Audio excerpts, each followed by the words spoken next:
Okay, so you get caught for this bank robbery. You're 29 years old. You were charged with 17 capital crimes, ranging from bank heist to armed robbery to extortion to kidnapping, which ultimately the kidnapping was dropped. But you had a lot of stuff that they were charging you with. You took a plea deal for 9.5 years, but the judge actually went a different way with it. Yeah, they reneged on me. They bamboozled me. That's what they say in the system. They bamboozled. They tricked you. So they said, sign this plea agreement to 7.5 years plus 2 for the gun. You always get 2 for the gun. And we'll go concurrent. Your extortion charge will go concurrent.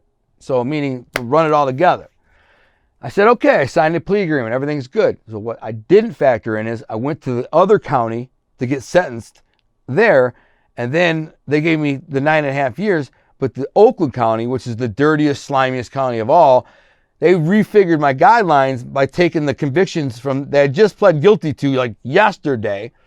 They took those convictions, which is a bunch, and then refigured the guidelines and said, oh, sorry, we can't give you the 9.5 years. We're giving you 13 to 50.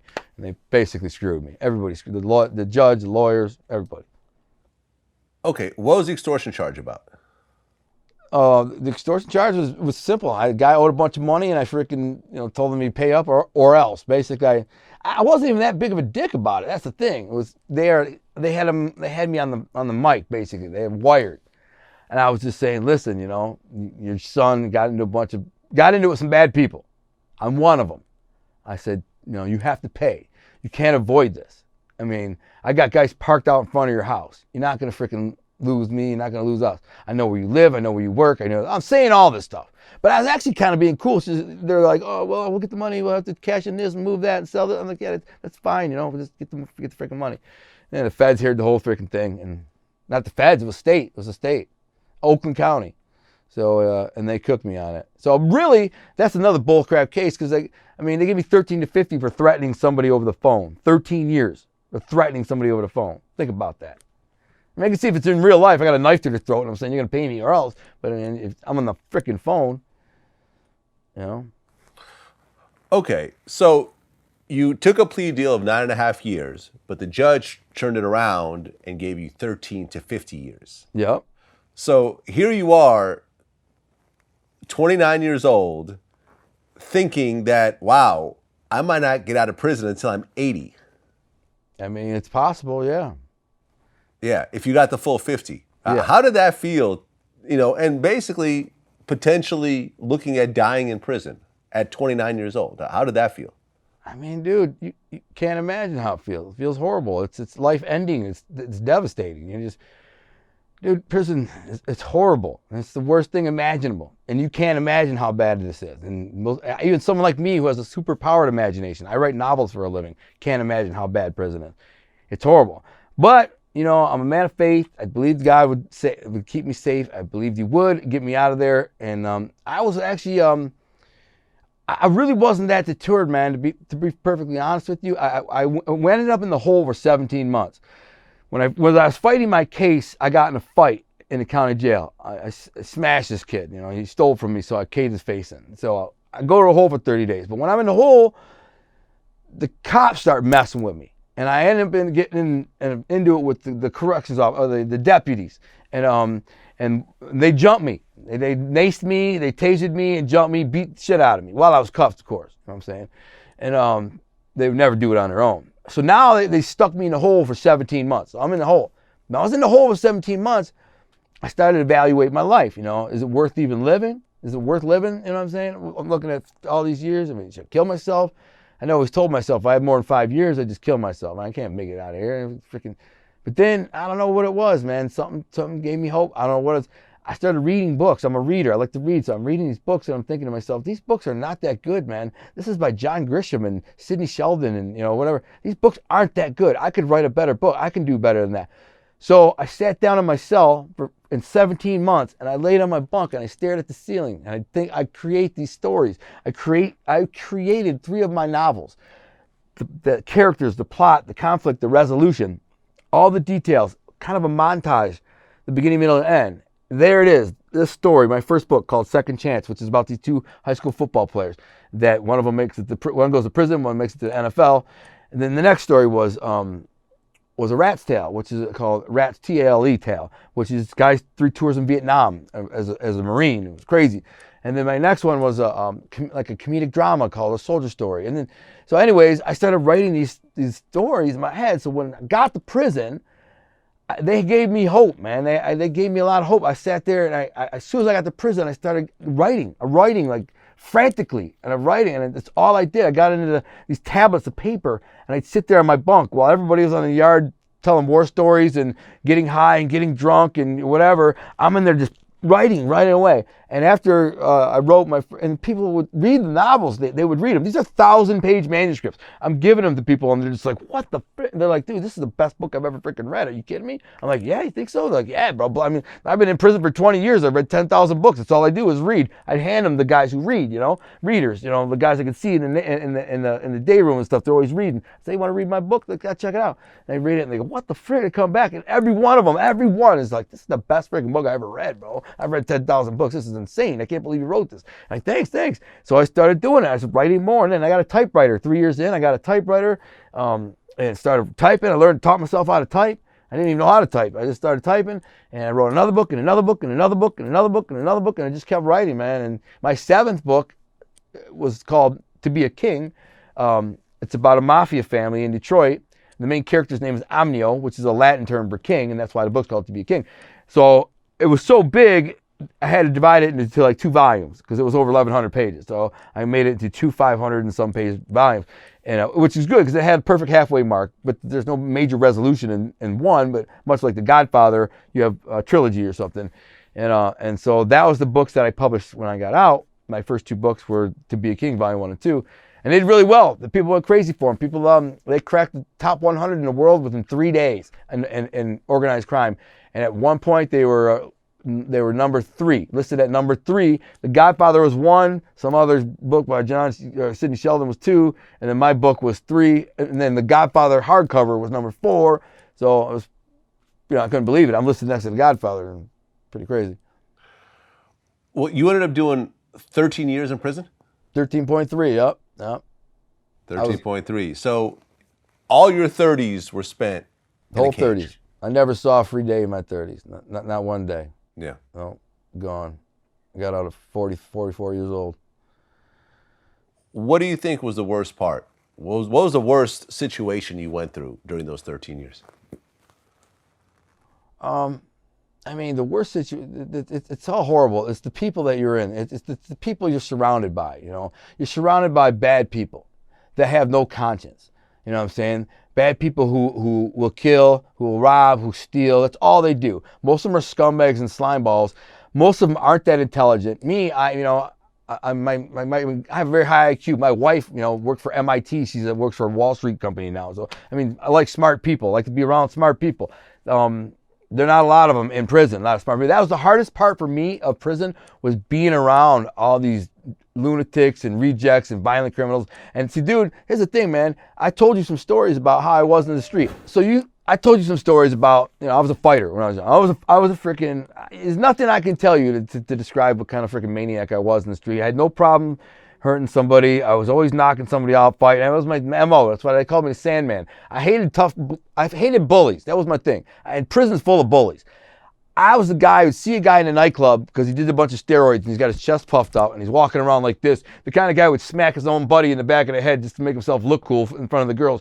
That's the guy I'd walk up to and I'd freaking nudge him. And if he said one word that was out of line, I'd freaking knock him out. Just knock him out. Bam. So I was a guy who was violent and liked to fight. I went to prison and had to learn how to not do that. You know how hard it was for me to rein in every moron who disrespected me or just would say something sideways or act a certain way? Knowing I could demolish them. But if I do that, then I might not get a parole. That's the thing. The parole board looks at your behavior. It looks at I had a 50-year tail. So I went around knocking everybody out, which means I'm not going to have to stab some guys too, because they're going to try to come back and stab me after I beat their ass. Then I got to stab them. Then I got to deal with the boys. I'm stabbing them and knocking them out. So I didn't want to deal with that. I had to teach myself to rein in the rage and rein it in and control it, and it was something that was very hard for me to do. And I was able to do it. At 13 years in prison, I didn't get in a single fight in prison because I wanted to go home. I had a parole. I already had a parole. If I knock one of these guys out and they find out, then the parole board goes, whoa, there's your parole. I got to see you in 2 years. So that was hard. That was hard for me to control myself. Well, while you were locked up, you started to write a girl, during that time. And she actually ended up waiting for you for 6 years, and you guys got married the day after you got released. Yeah. Though that's probably the biggest and craziest part of my story, is the fact that my wife I had my cousin start a Facebook for me when I still had like 7 years left, 8 years left, and he put on there that I was a writer, and he put on there that I was a Christian. Well, my wife, she was raised Muslim, believe it or not. She became a Christian, had recently become a Christian, saw that I was a Christian on Facebook. She said this, I knew who you were from school, because she went to my school. All I knew is that you were a bad guy, a guy who beat people up and sold drugs, and your family was supposed to be the mafia. I didn't know anything else. But I saw on your Facebook that you're a Christian and that you're writing books. Well, she worked for a publisher in New York. So she wrote me what's called JPay, which is a prison email. And she says, listen, I may be able to help you with your book. If you want to have somebody send me the manuscript, I'll read it. And I said, okay, I'd love that. I didn't know who she was, no idea. So I had my friend turn the book into a PDF and email it to her. And she read the entire 1,100 page manuscript on her phone in like 3 days. She blew through it, couldn't put it down. And she just sent me another JPay and said, call me the unicorn. She said, in publishing, you have sometimes like really good writers, but the stories are not that great. Occasionally you have a really good story, but usually the writing's not that great. And every once in a while you have the unicorn. She's like, you're the unicorn. And I was like, really? You believe that? And it's because it meant a lot coming from her that she worked in publishing. She had interviewed John Grisham, so I was like, wow, she's like, your book, I read 10,000, but my wife, by the way, had a literary scholarship in high school. She read the entire Little House on the Prairie series by the time she was 5, the whole series. So she was a reader machine. She worked at the bookstore in high school. She had a literary scholarship. Books were her life. She still listens to 4 books a week on audio. And she read my book. And at that time, she told me it was the third best, probably the third best book she'd ever read. And then later, she admitted to me, she said, it was the best book I ever read, but I just didn't want to blow up your head because I just met you. But the truth is, it was the best story that I've ever read. So now I'm all excited. So I'm writing her back and forth. We start writing letters. And I'm never trying to be romantic with her. Never trying to. I was the first girl that I was ever honest with, bro. First time that I ever was just completely myself, an open book, no pun intended. I just was like, yo, I got 7 years left. I'm not trying to, get a girlfriend or whatever. We can be friends, whatever. But she ended up slowly falling, and I fall in love. She loves the outdoors like me. She's like big time. She loves camping and hiking and outdoors, and so do I. And so eventually, she told her sisters and her aunt that, listen, I'm leaving my current boyfriend to wait for this guy in prison, and who's an ex-mob dude. And they're all like, are you insane? One of the sisters like, he's gonna kill you for your life insurance. And she's like, and he wants me to live up north, way out in the woods. So she's like, you're gonna leave everything, your job, your home, your family, everything. Go live in the woods for 6 years and wait for this convict in prison. And she's like, I believe he's worth it. And she did that. And she waited for me 6 years. And I married her the day after I got out. And we live, a lot of people pretend to have happy lives on like social media or Instagram. A lot of people pretend to be happy when they're around other people.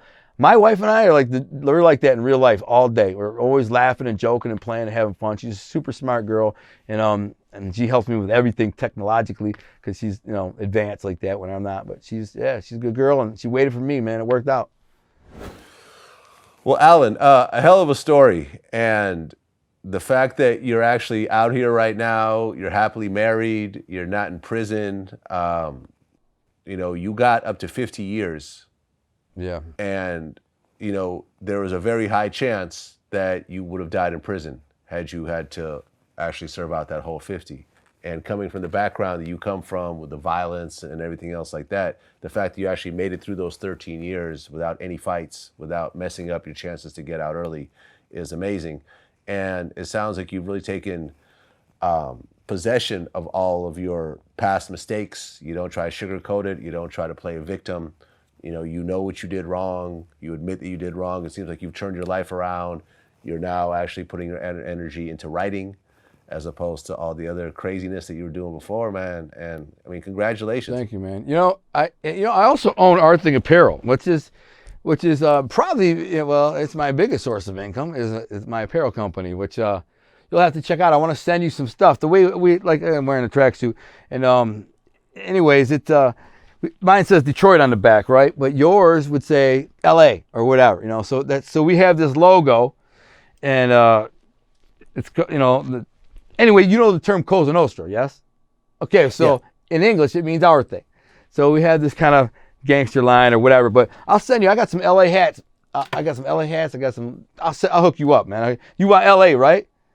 Yeah, I'll take that. Yeah, I'll hook you up. So, but anyway, that's one of the things I got going, and I have another novel coming out within the next 12 months, and then I got contracted to write a book on pot, believe it or not, which is crazy. It's called Pot, the New American Gold Rush: 10 Steps to a Successful Grow, and so they're like, listen, if you write this book, and market us in there, you know, I'm like, how much do I get to keep? And they're like, all of it. I'm like, okay, well, I'll do it. So it's interesting.